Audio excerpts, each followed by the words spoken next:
Bonjour à tous. J'étais au Mexique en échange universitaire de janvier à juin 2019.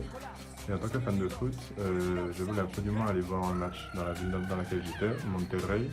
J'ai fait des recherches et tout pour aller, comment on fait pour aller voir des matchs, etc. Et surtout quel club qu'il y avait. Et j'ai découvert qu'il y avait les Tigres de Monterrey et les Rayados de Monterrey. Ces deux clubs-là, en fait, ce sont deux clubs historiques. Parce que de un, les Tigres, c'est le club de Gignac. Gignac joue en ce moment au Tigres, c'est un club vraiment populaire, etc. Ils ont une tenue orange. Et les Rayados, c'est un club plus riche, vraiment de la classe sociale plus haute. Du coup, il y a une rivalité niveau politique, on va dire, entre les deux. Vraiment, le derby il est assez tendu. Il y a souvent des derbys parce que les deux clubs sont bons et les deux clubs se retrouvent souvent en championnat et en coupe et souvent en finale. Et du coup, je me suis dit qu'il fallait absolument que j'aille voir un match dans les deux stades. J'ai eu la chance d'aller voir un match dans chacun des stades. Et du coup, cette vidéo-là, je vais vous présenter un petit peu mon expérience dans le match, dans le stade des Tigres, le Volcan, comme il est surnommé parce qu'il est vraiment bouillant. Je vous montre tout de suite. Donc, je suis allé voir le match Tigres contre Saprissa. C'était le quart de finale de la Coupe d'Amérique du Nord en fait parce que maintenant les clubs d'Amérique du Nord, Mexique, Canada et États-Unis sont séparés des clubs d'Amérique du Sud parce que par rapport aux horaires etc et au décalage du championnat. Et du coup, ils ont joué contre, voilà, il y a Costa Rica aussi, et ils ont joué contre Saprissa en quart de finale de la Coupe d'Amérique du Nord. Et le match retour, c'était au stade Volcan de Tigres, et c'était après une défaite 1-0 au Costa Rica.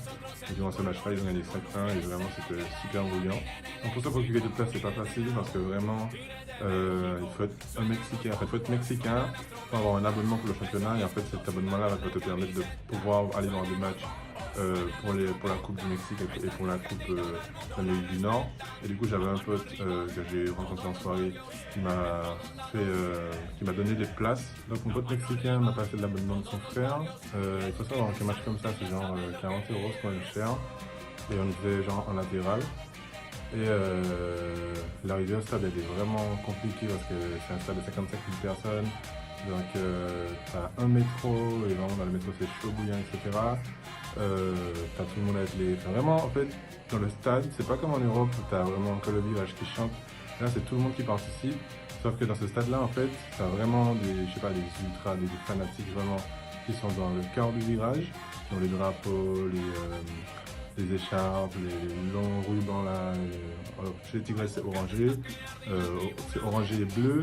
Et vraiment, il y a des champs communs au stade. Et vraiment, tu as la tribune latérale gauche qui répond à la tribune latérale droite. Et c'est vraiment tout le monde qui participe, même les VIP, on va dire.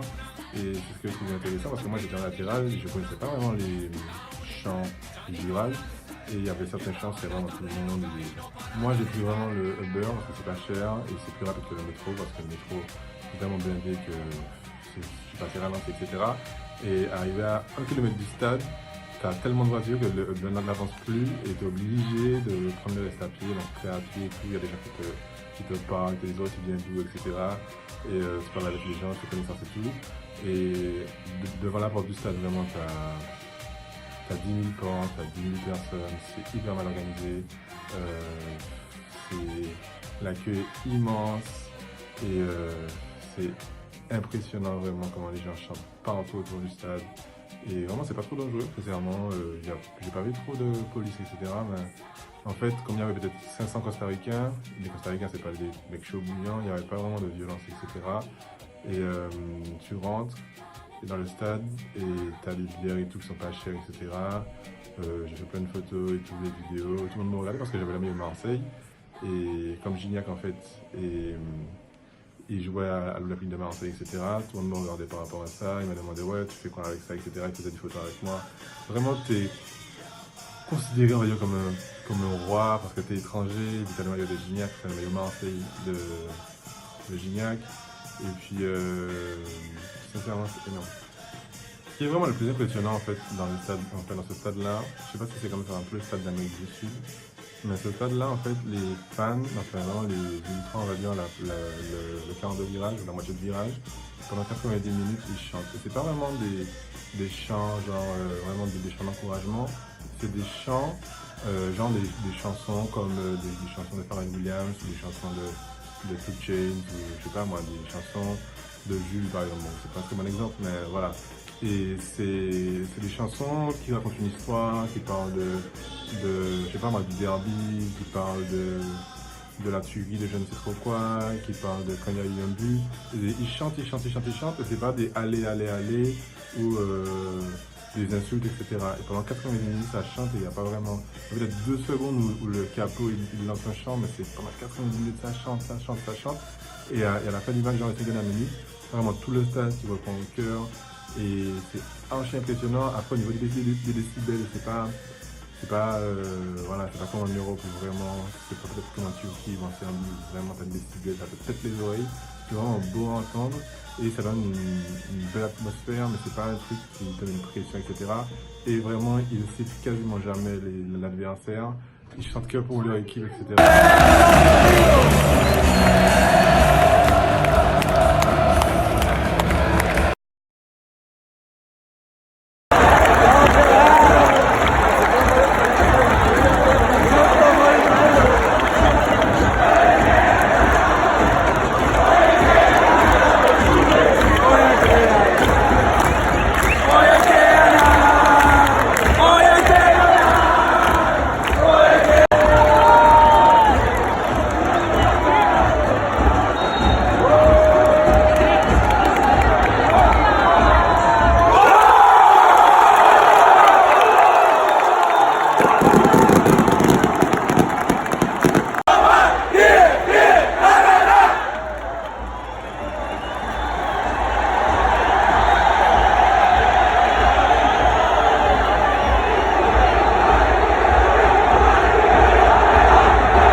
Damas y caballeros, el cuarto oficial, Profesor Richards.